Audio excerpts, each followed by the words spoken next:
Tétard, Tchap, Truisse. Une démarche éco-responsable à travers la lumière ou les décors, mais pas seulement.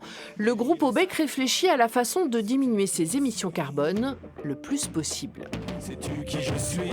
Sais-tu qui je suis?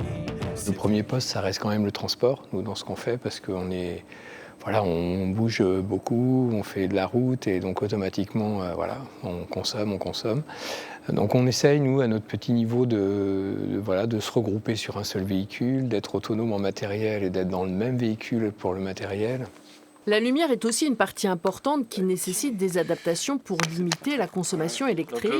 Le groupe a profité d'une résidence pour régler les nouveaux projecteurs équipés d'ampoules LED, moins gourmandes en énergie. C'est beaucoup plus rouge, en fait, sur la peau de Laetitia.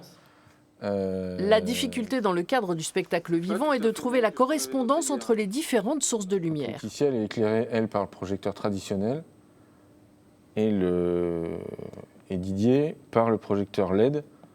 Il faut arriver à trouver une couleur de peau naturelle. C'est un petit peu plus rouge quand même. Des salles de spectacle ont entamé une conversion de leurs projecteurs, comme ici au Théâtre de Poitiers.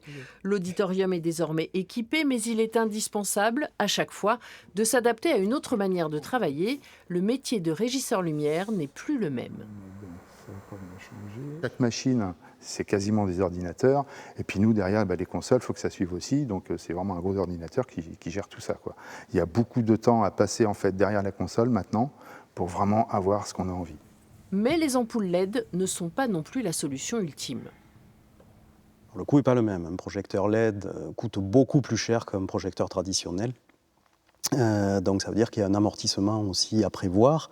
Et c'est vrai qu'avec l'évolution très rapide de la technologie, acheter un projecteur, il a une durée de vie potentielle de 3-4 ans maximum en termes d'utilisation. Non pas qu'il va tomber en panne, mais c'est qu'à un moment donné, des choses plus performantes existent et sortent petit à petit, et on est plutôt enclin à utiliser la nouveauté.